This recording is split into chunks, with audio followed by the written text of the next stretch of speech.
Welcome to Acad FM, the deep dive for the VIP family that studies together. Yes, welcome everyone. We are so excited to be here. We totally are. And today we are looking specifically at the class notes for class T266. That is our favorite mother-daughter duo, Donnie and Isa. Oh, absolutely. Shout out to Donnie and Isa. They have been doing just incredible work. They really have. And, before we jump into their material, I want to quickly mention that our English Conversations course is coming up. The dates are all listed on the website, so make sure you go check that out. Yeah, please do. I mean, that course really highlights what makes Academia BSB so different, right? Because we are all about practical, real-world fluency, not just textbook stuff. Exactly. We're ESL teachers. Yeah. But we want you ready for the real world. Especially because, the whole goal for a lot of our families is to live and study abroad in the near future. Right. Which actually reminds me, I was reading this fascinating article the other day about families migrating to Canada. Oh, really? Yeah, and it's super interesting because for the millennial generation especially, they are finding that the work-life balance there is it's completely shifting their family dynamics. Like they get so much more time together. Yeah, I love that. That's the dream, right? It is. But the one thing all those families said was that getting comfortable with a language, like really comfortable beyond just the basics, was the key to actually feeling at home. Right, because you want to sound like yourself, just in a different language. Exactly. And that is a perfect transition into our mission today. We're looking at Academia BSB's Unit 124, which is all about connectors and linkers. Oh, the connectors! The glue of the English language. Yes. Think of it like a beauty makeover for your sentences, honestly. Oh, I like that. A vocabulary glow up. Totally. Because you can have the most beautiful advanced vocabulary words. Those are your bricks. But if you don't have the mortar, the cement to hold them together, your sentences just fall over. You just sound like a robot. Right. You sound like, I like apples. I like bananas. Exactly. So for our current class vocabulary, let's actually do a quick grouping. Donnie and Isa had some great words in their notes. Let's organize them by verbs, nouns, and adjectives, and really polish that pronunciation. Great idea. Let's start with a verb. How about to commute? Oh, good one. To commute, meaning to travel to work or school. So for the pronunciation, make sure you hit that second syllable, commute. Right. And then for a noun, let's use landscape. Landscape, which is the visible features of an area of land. Yeah, landscape. And for an adjective, let's grab breathtaking. Ooh, breathtaking, meaning literally astonishing or awe-inspiring. Breathtaking. So let's put two of those together in an example sentence for them. Okay, let's see. How about the commute was long, but the landscape was absolutely breathtaking. Oh, that's gorgeous. Perfect for someone moving to Canada, right? Right.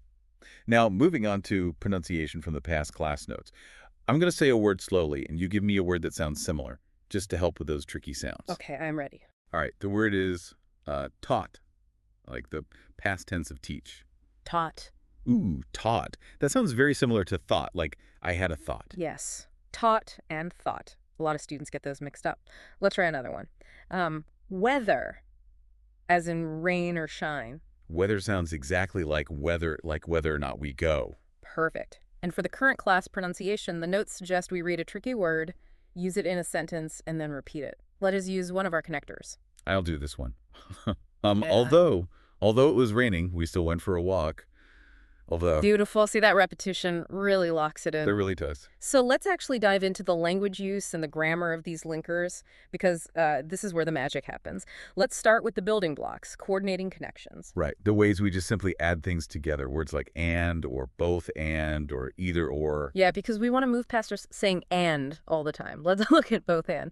If I say she speaks Arabic and she writes Arabic, it's fine. It's fine, yeah. But if I say she can both speak and write in Arabic. Oh, it just elevates the whole thing. It sounds so professional. It really does. It packages it together. Let's do a quick role play to show how this works in a conversation. You be a recruiter, and I'll be the job applicant. Okay, got it. So we are looking for someone who can handle our European clients. What are your language skills? Well, I can both speak and write in French, and I am currently learning German. Oh, wow. Hired. Right. It just sounds so much more competent than saying I speak French and I write French. It totally does. Now, what about when we want to force a choice, like using either or? Oh, either or is all about pressure. It's like an ultimatum. Right, like you can have either a cake or a sandwich. There is no third option. Which brings us to the tricky one. Neither nor. This one is tough for a lot of learners. It is because it's naturally negative. Yeah, the text gives the example, neither Helen nor Simon can go. But my instinct, especially knowing how Romance languages work, is to add another negative word, like neither Helen nor Simon cannot go. Oh, you have to be so careful there. If you do that, you're making a double negative. You're actually saying they can go. Which is the exact opposite of what you want. Exactly. Because neither already has the negative built in, you just use a positive verb. Neither Helen nor Simon can go. It's so clean. It's efficient. It's like organizing your closet. You're just getting rid of the clutter. That is a great way to look at it. Now, let's take a very quick commercial break to remind everyone to check their user profiles on the platform. Keep doing those exercises because you know what that means, but we'll get into the points later. Let's get back to the grammar. Yes, because grouping things is easy. But what happens when our ideas start competing with each other? The pivot, the art of the contradiction. This is huge for everyday life and especially academic situations. We use but all the time, right? All the time. Right. Think about a fight you have with your partner. You say, I know you're tired, but you need to wash the dishes. Oh, and the but just completely erases the empathy. It's total conversation killer. It's like a bulldozer. It really is. The source material talks about this. It gives us better tools. Like, on the other hand... Yes, on the other hand, is so graceful. It's like holding a scale. Yeah. You say, I want to get a degree, but on the other hand, I really don't want to study for 4 more years. You're showing that you can hold two competing thoughts without one destroying the other. It's a very collaborative way to speak. Totally. And then the text mentions however and though. And I have to say, I am obsessed with how native speakers use though at the end of a sentence. Oh, it is the best conversational plot twist. It is. Like the example in the PDF, he looks like a tough guy. He's quite shy, though. You just tack it on the end. Yeah, it's so casual. You have this solid statement, and then that little though at the end just reaches back and flips the whole meaning. But then you contrast that with however. You can just casually throw however at the end of a sentence with the same vibe. No, not at all. However, Yeah. is a speed bump. Right. His story is true. However, I wouldn't trust him. You literally have to pause. It's formal. It's deliberate.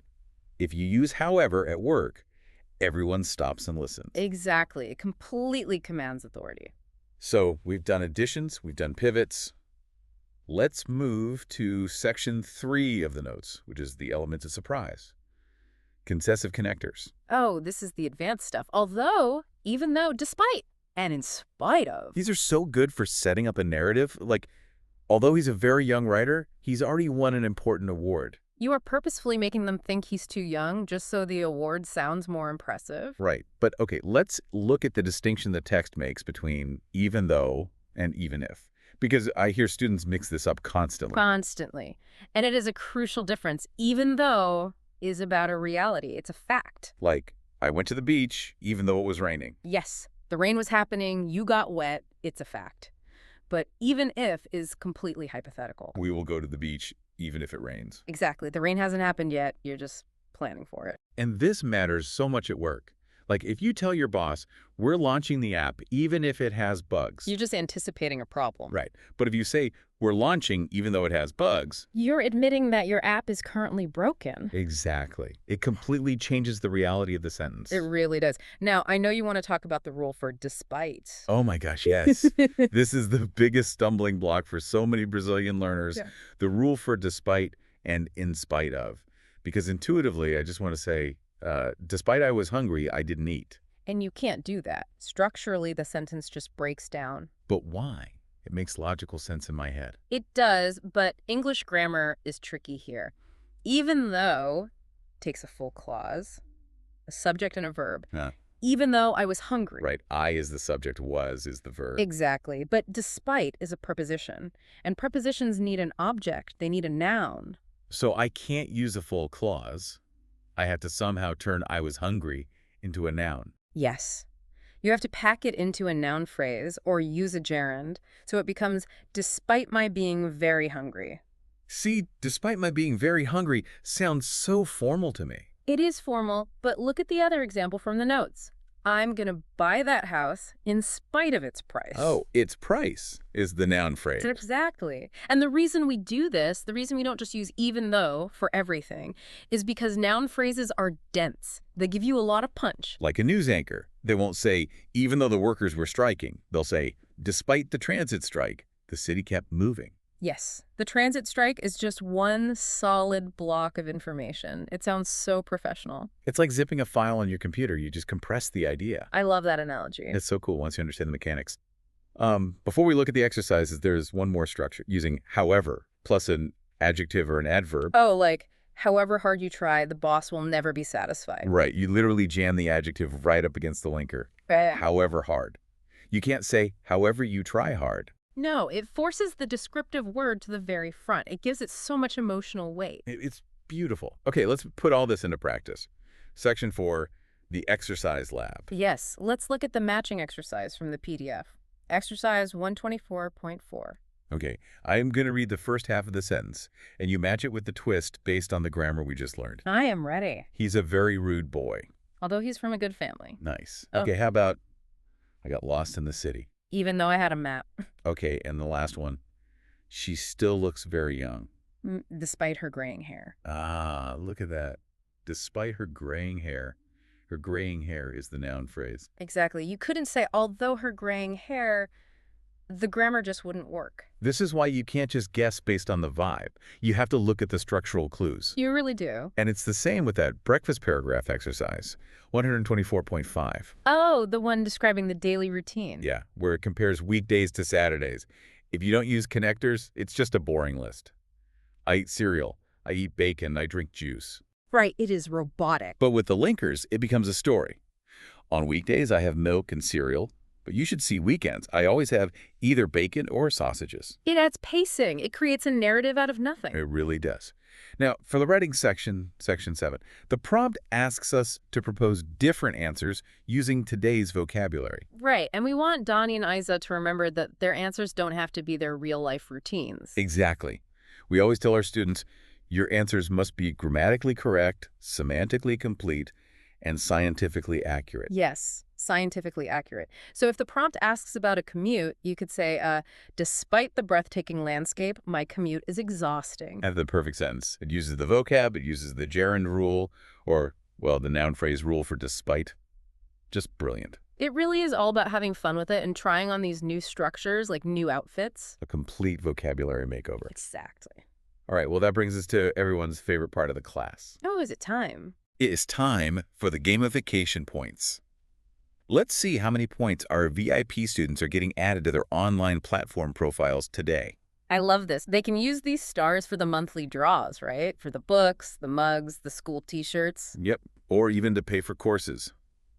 So, drumroll please, stars earned today. Let's see. For Isa, you are getting 14 stars today for your excellent use of noun phrases. Woohoo! Way to go, Isa. And for Donnie, Mom is getting a whopping 23 stars today for absolutely nailing the neither nor structure. Oh my goodness, 23. Congratulations, Donnie. You guys are rocketing up the leaderboard. They really are. Keep logging in, keep doing the homework because every activity counts. It really does. Because at the end of the day, as we say here at Academia BSB, it's not just about the language, it's about communication. Exactly. It's about how you connect with people. Yeah. Using a word like but to bulldoze someone versus using, on the other hand, to collaborate with them, it changes your relationships. Empathy through grammar. Empathy through grammar. I love that.